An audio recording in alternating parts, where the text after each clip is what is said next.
മഹാത്മാഗാന്ധി ദേശീയ ഗ്രാമീണ തൊഴിലുറപ്പ് പദ്ധതി ഇല്ലാതാക്കാൻ കേന്ദ്ര സർക്കാർ കൊണ്ടുവന്ന പദ്ധതി പിൻവലിക്കണമെന്നാവശ്യപ്പെട്ട് മാർച്ച് 2-ന് പ്രതിഷേധം ശക്തമാക്കുന്നു.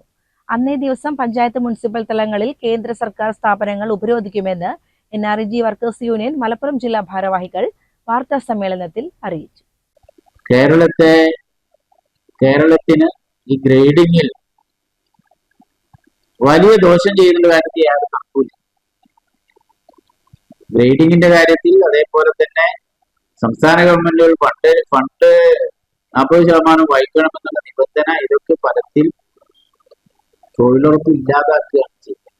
അതുകൊണ്ടാണ് ഞങ്ങൾ പറയുന്നത് ഇത് തൊഴിലുറപ്പ് പദ്ധതി നടപ്പാക്കാനുള്ളതല്ല, തൊഴിൽ കൊടുക്കാനുള്ളതല്ല, തൊഴിൽ ഇല്ലാതാക്കാനുള്ള നിയമമാണ്.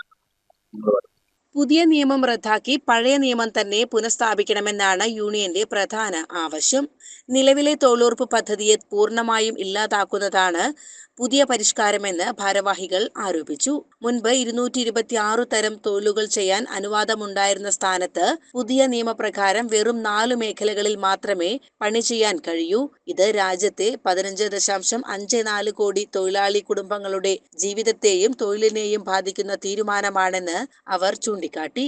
പുതിയ നിയമത്തിനെതിരെ രാജ്യവ്യാപകമായി തൊഴിലാളികളും ട്രേഡ് യൂണിയനുകളും കർഷക സംഘടനകളും പ്രതിപക്ഷ പാർട്ടികളും പ്രതിഷേധവുമായി രംഗത്തുണ്ട്.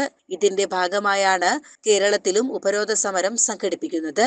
പുതിയ നിയമത്തിലെ വകുപ്പുകളൊന്നും പദ്ധതിയുടെ സുഗമമായ നടത്തിപ്പിന് സഹായകമല്ലെന്നും നിയമം പിൻവലിക്കും വരെ ശക്തമായ സമരവുമായി മുന്നോട്ടു പോകുമെന്നും യൂണിയൻ ഭാരവാഹികളായ assign Karat, VP Ayyappan, K Iqbal, Nani എന്നിവർ വ്യക്തമാക്കി.